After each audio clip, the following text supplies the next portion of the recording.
fighting back. Protesters arrested prepare for trial. And showing support, Kim Reynolds voices her support for Texas. The U.S. expands drone strikes in the Middle East.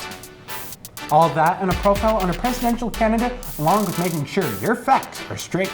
Also, where presidential candidates are during their campaign trails, the latest from polls, and something for you to consider. Good evening and welcome to The Update, your home for news and politics. From the local level to nationwide, we're keeping you up to date. I'm Jordan Tovar. And I'm Johnny Valtman. And there are some recent developments here in Iowa City. And Jordan, I believe you have an update for us. Yeah, so following up on a story I presented last week, the Johnson County Board of Supervisors have signed the resolution calling for a ceasefire between Israel and Hamas forces. The resolution, introduced by Vice Chairperson John Green, calls for the return of U.S. prisoners, congressional oversight of military aid from the U.S., and for aid to be sent to Palestinians in Gaza. In addition, it also calls for a commitment to fight anti-Semitism and Islamophobia in all forms. The resolution will be forwarded to the Capitol in Des Moines. And in other Johnson County news, a resolution to denounce and censure County Attorney Rachel Zimmerman Smith for her prosecution of 7 protesters in Iowa City was submitted recently. The arrest stemmed from the protests that erupted during conservative Speaker Chloe Cole's October speech at the Iowa Memorial Union. 7 protesters, who all identify as transgender, were arrested and charged with disorderly conduct and interference with official acts more than a month after the protests. This resolution was also submitted by Vice Chairperson John Green and accuses the attorney of being authoritarian by attempting to suppress protesters. It also mentions how no cisgender protesters were charged in the process. It was endorsed by Laura Burgess, who currently holds a seat on the Iowa City City Council, and Mandy Remington, who is currently vying for a spot on the Johnson County Board of Supervisors. The Johnson County Democrat Central Committee voted down the resolution 13-34, but supporters of the bill were happy to see involvement in the party regardless of the result. Certainly lots of updates happening on those protests around the state and their trials, Johnny. Yes, Jordan. And we're going to head it out stateside. And while there's not much going on in Iowa, our governor did decide to take a trip. We're going to bring in Cara, who will tell you more about where Governor Kim Reynolds went and what she was doing. Thanks, Johnny. Several politicians have voiced their support of Texas Governor Greg Abbott's decisions regarding the ongoing border standoff in Texas. One of these is Iowa Governor Kim Reynolds, who stood by Abbott during a news conference in Texas on Sunday.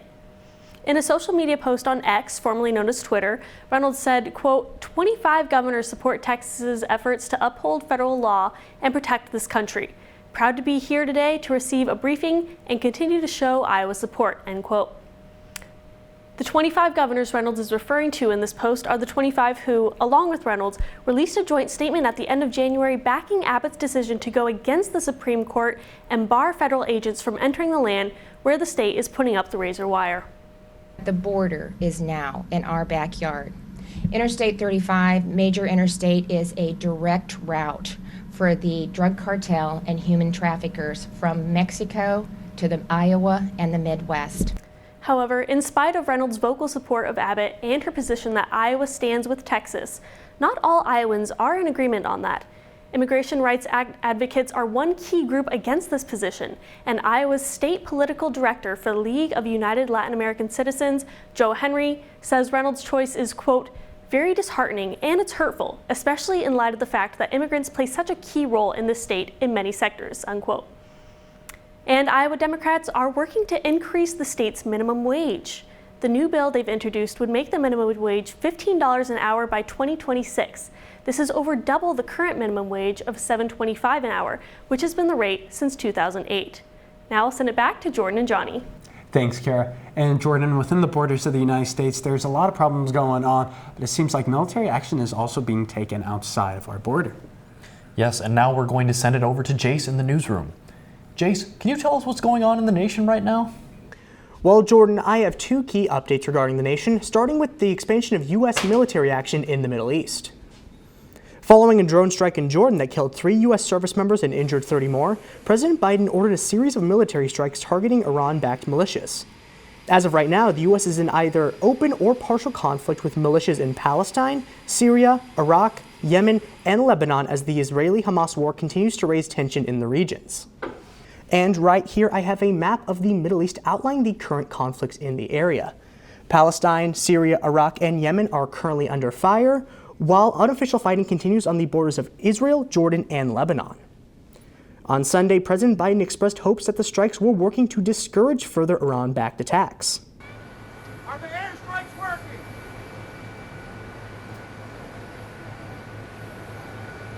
Yes. Meanwhile, in Washington, the Middle East is proving to be a continuous issue for politicians, as several drafts of aid bills are seeing both bipartisan support and contempt.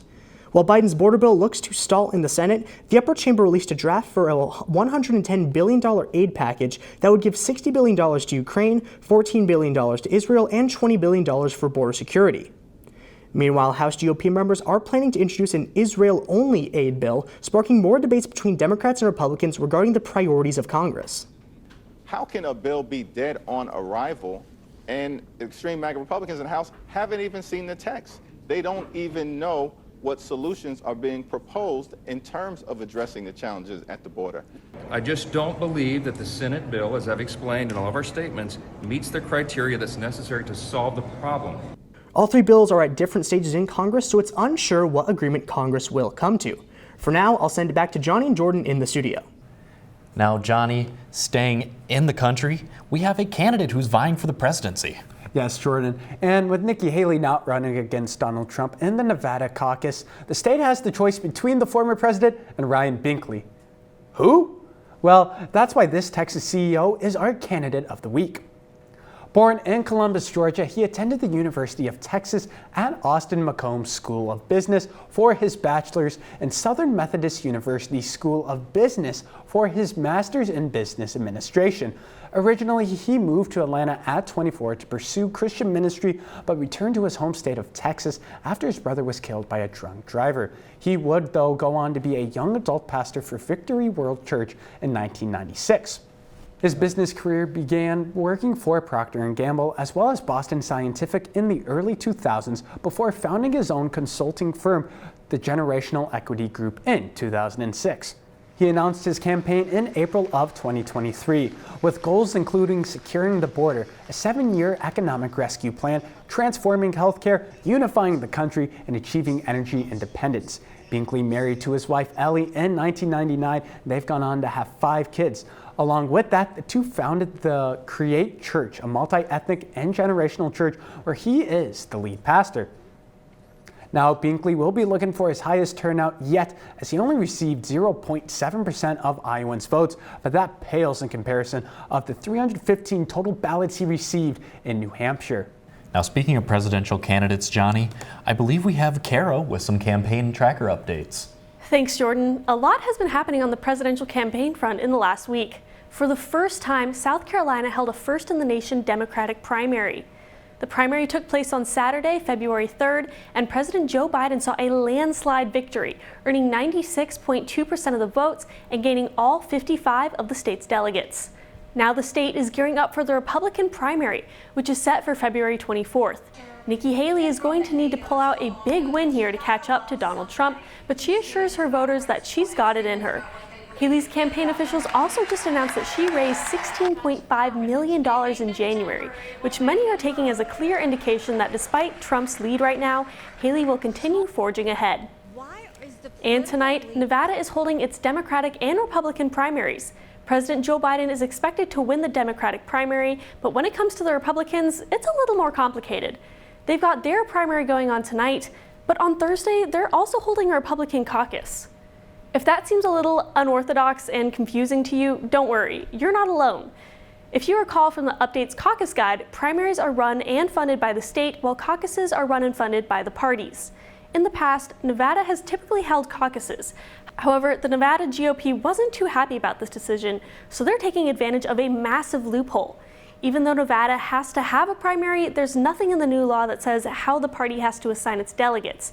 Given this, the Nevada GOP is basically saying it will assign its delegates to whomever wins the caucus, and they'll ignore the primary altogether.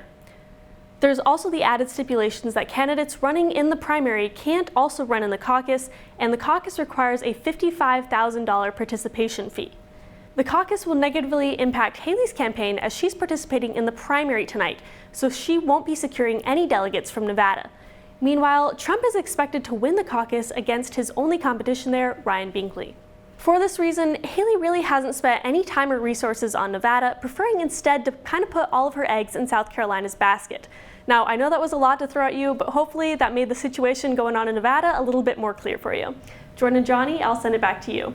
Now, keeping with our theme of presidential candidates, Johnny, I believe you've got some polls for us to look at. Yes, Jordan, we've got a couple, and polls, they can tell a story, and this week we've got a couple to tell, starting off with all eyes on Nevada. Nevada plays into the wild, wild west, with no recent polls provided by 538 and ABC News to give a clear frontrunner for either the Democrat or Republican positions.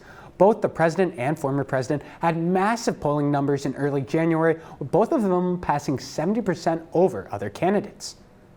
Recent polls have also shown that Trump is maintaining a decent-sized lead over Biden in a general election, but one of the polls included independents where Robert F. Kennedy Jr. is receiving a surprising 12%. Now, taking our eyes back to South Carolina, Trump and Haley will meet again for a pivotal primary next week. National averages tell the same story, that the former president holds a major lead over Haley. As of February 5th, Trump still holds a huge advantage over Haley as well in the national polls as he towers over the former UN ambassador. And just as a friendly reminder that polls are just early readings and hold absolutely no weight to actual elections. Rather, Jordan, they're just being used to kind of let people know how popular a candidate is and their momentum going into these elections. Yeah, Johnny, and with these polls, you got to have a lot of facts. So we're going to send it out to Jayce for fact check. Thanks, Jordan. And I'd like to start by focusing on claims thrown at the federal judge who presided over former President Donald Trump's defamation trial. These claims theorized that the judge was linked to sex trafficking, specifically that they dismissed a case against Prince Andrew for his connection to Jeffrey Epstein. However, the truth is that the case against Prince Andrew was settled out of court and not by the judge. Furthermore, Trump's defamation case was ruled by a jury and not the judge. Next, we're going to take a look at posts surrounding Nevada's primary. Claims have been circulating that Trump is not participating in the primary due to either forgetfulness or election interference, depending on who you ask. However, the truth is that while the Nevada primary and caucus are held at the same time, only the caucus determines how many delegates a candidate receives, while the primary is more symbolic. Trump is participating in the caucus despite these claims. And finally, we're going to take a look at one claim that has been circulating for nearly 200 years, and that's the idea that the Civil War was fought over states' rights rather than slavery. On March 21, 1861, the Confederate States of America's Vice President Alexander Stephens delivered his infamous Cornerstone speech, in which he states, quote, "Our new government is founded on the great truth that the expletive is not equal to the white man, that slavery, subordination to the superior race, is his natural and normal condition." Furthermore, the Articles of Secession ratified by South Carolina declared that, quote, "an increasing hostility on the part of non-slaveholding states to the institution of slavery was one of their key motives for leaving the Union." With so much time between the Civil War and now, it's easy for false truths to take over the narrative and soft talk to blur the truth. But when we look at history at the cold, hard facts, we get the truth. And I'll send it back to Johnny and Jordan in the studio. Thanks, Jayce. And as always, a lot of crazy claims out there. And Jordan, I took on for your consideration last week. You've got it this week, and I'm interested to see what you got for us. Well, Johnny, state money vouchers for private schools have been a hotly contested issue since the bill for them was introduced last year. While education should be a right of all the people, this recent legislation makes it seem as though that's not the case. Public school districts around the state are already facing budget cuts as it is, so taking even more money from them certainly isn't helping their case. For example, the Cedar Rapids Community School District determined that it would face a $7.4 million budget decrease over the next 3 years. They stated that it would lead to the district having to cut crucial services that the school offers, such as summer school and tutoring. Education savings accounts, or ESAs, only serve a minority of the student population of Iowa, meaning that the majority of Iowa students aren't receiving the necessary financial help that they need. In the most recent data provided by the state, 44,882 students were enrolled in private schooling. In comparison, there were 486,475 students enrolled in public schools across Iowa. With this great disparity between enrollment numbers, it leaves you to wonder if the government is still serving the best interests of the general population. The First Amendment prevents the government from establishing a state-sponsored religion, stating, quote, "Congress shall make no law respecting an establishment of religion." With this, 205 of the 284 private schools in Iowa are religious, which equates to about 72% of these schools. I believe that giving government money to these schools somewhat blurs this line in separating church and state. It will certainly be interesting to see the potential effects that these vouchers could have in Iowa in the coming years. Thank you for that, Doreen, and let me say I'm not disappointed. And thank you for tuning into the update tonight, where you'll find all your news and politics. Tune in next week for more updates from the local level to the nationwide level. From The Update, I'm Johnny Valtman. And I'm Jordan Tovar. Have a wonderful night.